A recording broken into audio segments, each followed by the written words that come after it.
Welcome to What to Do When, a podcast from real lawyers with real perspective, where we explore a variety of legal issues and scenarios. Each week, we focus on a new topic and discuss what to do when and if any of these legal scenarios ever happen to you or a loved one. With over 40 years of combined legal experience, our hosts offer their unique perspectives and insights on a range of real-life legal situations. Hello and welcome back to another episode of What to Do When, a podcast of Critzer Cardani here in Richmond, Virginia. I'm Scott and Jackie's here with us. What's on the docket today, Scott? What to do when you've picked a bad lawyer. How do you know if it is a bad lawyer? Are there such a thing as a bad lawyer? Is there such a thing? Yeah, are. Wow, that was really good grammar, Scott. Anyway. And if there's a bad lawyer, then there are good lawyers as well. Yeah, and I don't know that it's good or bad lawyer either, and you would say the same thing. A lot of time it's fit. And Chemistry. Function, sure. all kinds of things. But what do you do, Jackie? I'm in a divorce case since we handle a lot of those, and I'm just feeling like I'm not connecting with my attorney. I don't feel like he's doing the job I've paid him to do, whatever it may be. What are some other reasons? He's not doing a job. I don't feel like Lack of communication. Lack of communication, big one. Just really, that's probably the biggest thing, or you're not getting the results that you want. Let me ask you this. Yes.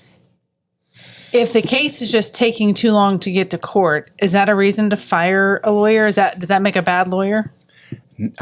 I would have a hard time with that because sometimes it has nothing to do with the lawyer at all. Right. I mean, we run into things like since post-COVID, court dockets, especially in Chesterfield, are just slammed trying to get a court date. It's like, I don't know. It's never been so hard in my life. Even pendente light, which is a temporary order in a sport case, used to be able to get them in 30 days guaranteed. Now They don't guarantee that anymore. And then you're getting on dockets where they're picking multiple cases for a day. A criminal case might be in front of yours. And if that criminal case, they decide to try it or not try it, depends on whether you go or don't go. And it's very difficult sometimes to just get on the court's docket. I have a jurisdiction right now, and I won't disparage any one of our local jurisdictions, that we filed the paperwork at the beginning of March, and it still has not been docketed, and we're several months later. Still not docketed. So, and we call and we follow up. Has it been set? Has it been set? And these things, I mean, the courts are understaffed. Their turnover is high right now. So I brought that up very specifically. Just because your case is taking forever to get to court does not mean your attorney hasn't done what they are supposed to do in order to get you into court. Now, sometimes your attorney may be sleeping on the job and not getting you to court when you need to get to court, but that alone is definitely not a reason. But what are you going to do when you've picked a bad one? What are you going to do when you can't get communication, when you aren't getting the results that you're looking for? I think at some point you just have to realize that's what's going on and stop. I think some people fight this and they don't want to switch, and I get that. People think it's going to be really hard for another lawyer to pick up where you are. And depending on the complexity of your case, it may be a lot of homework the lawyer has to do to catch up, but we're pretty competent to do that. So I think most lawyers are pretty competent to do that. So that shouldn't be your reason, but overwaiting the period that you're staying in frustration, things start to break down even worse, that's not healthy. So if you're feeling this, having to wait and not having an explanation as to why you're waiting, again, that goes back to the communication issue. I think it's important.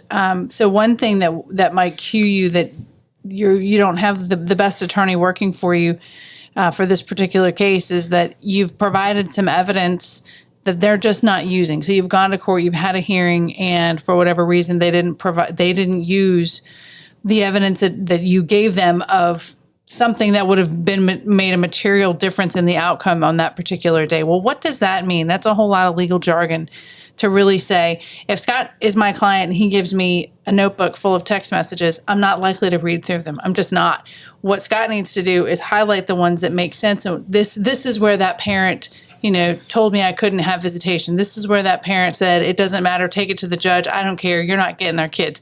Those are the pieces that are important. And if he had given me those messages and I went to court and I didn't introduce those text messages about how the other parent was withholding children, then and then the court ultimately had no idea that that was going on, that is going to affect the outcome on that particular day and maybe even in the future. So those are the kinds of things, not just because the attorney didn't use everything that you gave them. That's not going to happen ever.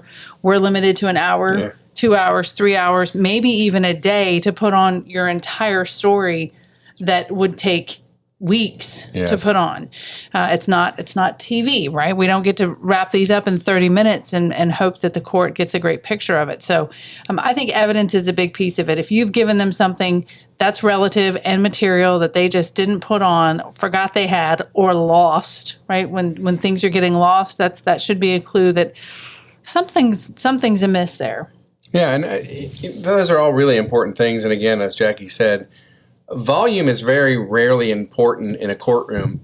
And as you're, one of the things as you keep preparing for court, one of the things as you get frustrated and you're getting to that point of filing a civil suit or something, you should be keeping those emails and kind of starting to set them aside in a book or some text messages and start to kind of compile the 10 top 10 or top 20, because as Jackie said, it's impossible. And I think one of the other things she said is super important that most people don't understand.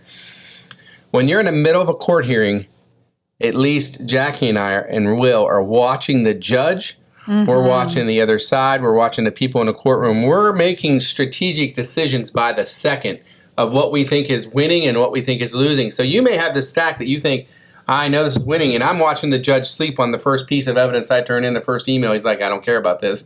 Right. And, you watch that stuff.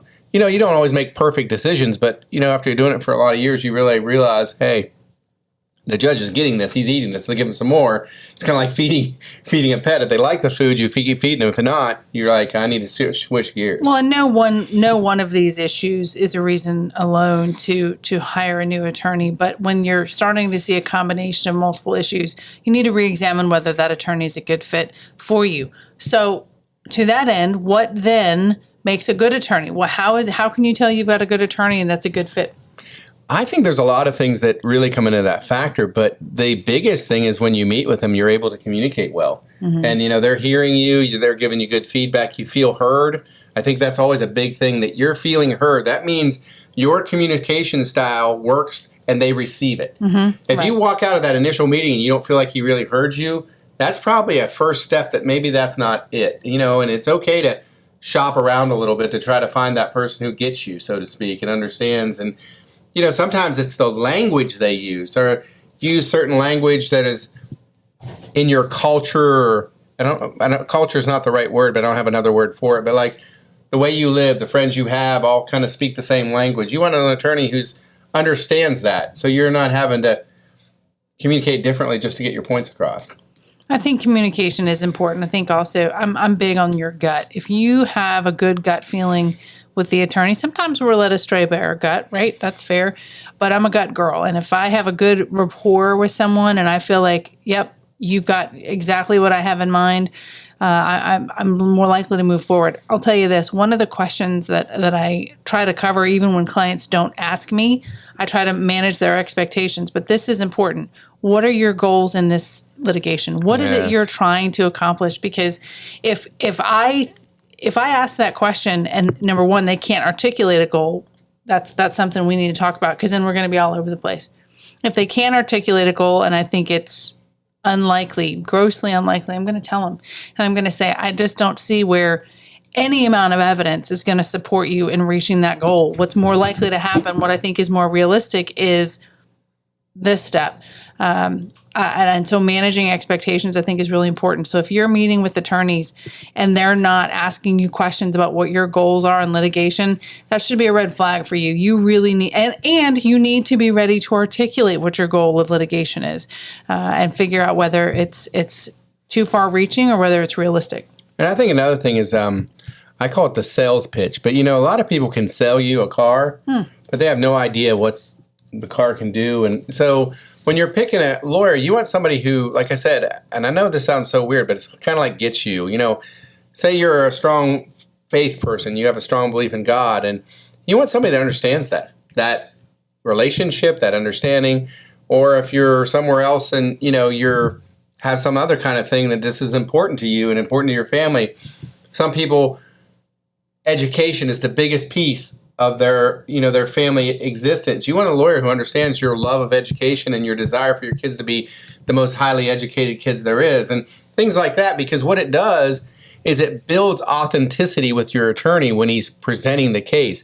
If he doesn't agree with what you believe in, and as Jackie was saying, even your expectations. For instance, Jackie comes in my office and says, well, I don't want Dad to ever see the kids, ever. He doesn't have any right to them. And I'm like, okay, what's your reason for that? I just don't like him. He's an SOB, blah, blah, blah, blah. Both Jackie and I'd say, well, that's really an unrealistic expectation. You're going to get that. But if I was the attorney and went, okay, I'm going to get you that. Which we've had clients tell us that other attorneys have sold them a bill of goods, I like to say. Yeah. And so the point is, when I'm in court and I'm putting on Jackie's case, the judge is reading right through me that I'm not buying what I'm selling. And when I'm not buying what I'm selling, he's not going to buy what I'm selling. So that's my point. I think authenticity is such an important part. And sometimes in a case, I feel like maybe it's gotten to a point where I feel like I can't represent this person to the ability. And it's not that they have it or they're a bad person or they have a bad case. It's just I can't get on board with where they are. Well, and we have to have that conversation. Sharing a worldview, I feel like, is really what you're sort of honing in on. And if we don't have some similarities in how we do life, or if I just have no clear understanding of any kind, what lens you view the world through, I'm going to have a difficult time. Not impossible, but if I don't have the relationship with you and the communication style with you to be able to figure that out and figure out your lens, I'll just not be able to sell it. So, and most people, I would say, are in sort of the middle of the road. When we find that the worldview really makes a difference is when you have some people who maybe are a little farther outlying. I mean, I love homeschool programs. I think a lot of them are great.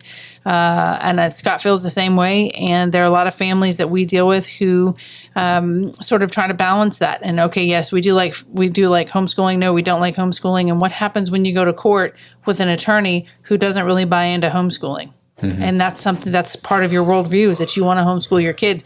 That's the cross that you just have to figure out. Is this going to make sense for my attorney and for me, and how we see life together? Yeah, and sometimes it matters less. I think in criminal law it matters a little less. Because I think that's true. Criminal law is more factual based, whether you did it or didn't do it, whether they have the evidence or don't have the evidence. Whether you did or didn't do it. No, Scott. Whether the Commonwealth has the evidence against you to prove that you did something. Beyond a reasonable doubt, if we're going to go there. And that's very true, and we could talk about that, but I don't want to get on that rabbit trail. But my point is, sometimes like business litigation, which we do a lot of, like, contractors who didn't do their work, or, people didn't pay the contractor, those kind of things. Personal injury, I think, is a little different. Sometimes you need somebody who understands how you were injured by this accident, and how it affected your life. I used to be told in law school, I remember the story about a lady who couldn't really get, I guess her client had a scar on her face. And it wasn't that bad of a scar, but it really bothered the lady. And the attorney who didn't have any scars, and she said she couldn't get it, so what she did for a day was she put a fake scar on her face and walked around with it in all her places, and she said she got so many looks and so many things that she said she started to get the compassion she needed to try the case. And so, that's what I want to do. I want to be able to get that place with you that I understand where you're coming from. And again, it doesn't matter in every case. I think a DUI case can kind of be a DUI case sometimes, but there are times when you need somebody who really understands how you got in the situation you got into, and believes you and understands, oh, okay, I get that. You were drinking too much church wine. No, just kidding. But, whatever the case may be, so understanding all that is very important. And we just want you to have, for us at Critzer Cardani, we want you to be connected with us in the sense of we're handling your case. We're hearing you, what you need, and providing what you need to the best of our ability, and being able to be authentic in that communication. Well, and we have the integrity to be able to say, I don't think we're a good fit. I just don't think that you and I see this the same, and it's going to be better. Here's a name or two or three of people that I think are going to fit with you better. I can count on 2 fingers, 1 finger, how many times I've had to do that, because I feel like I'm naturally an empath, and so I can be very empathetic and understand why people have the position that they have and where they are in their life and where they are in their journey. And that's why I do what I do. I want to help people further down the path in their journey. So big takeaways today, Scott. Big takeaway is when you have a lawyer that you don't feel you're connecting with, it's time to really pull your head up and start to evaluate that and say, okay, is this something I can live with or not? And make that decision early as you can. And I realize sometimes that's not going to happen until later on, and it just happens. Right. So that's number one. Number two? Recognizing how to pick a better attorney, the communication style, the worldview, being able to ask questions about goals and how that attorney is going to attain those goals for you, what that's going to look like, what the time frame's looking like, and having realistic expectations and having that conversation with the attorney, not a paralegal, not a staff member, but with the attorney is also going to give you some insight as to their depth of knowledge in the area that they're practicing as well. Yep. And I honestly don't think I have a 3. Do you have a 3? I don't have a 3 today. We're good lawyers. Pick us. And we appreciate that. Thank you for joining us today. We were really trying to help you get to the place you need to be, and it's important to have a relationship with your lawyer where you can prosper. Remember to like and subscribe. Listen to the podcast wherever you listen to your other podcasts. Thanks so much. Have a good day.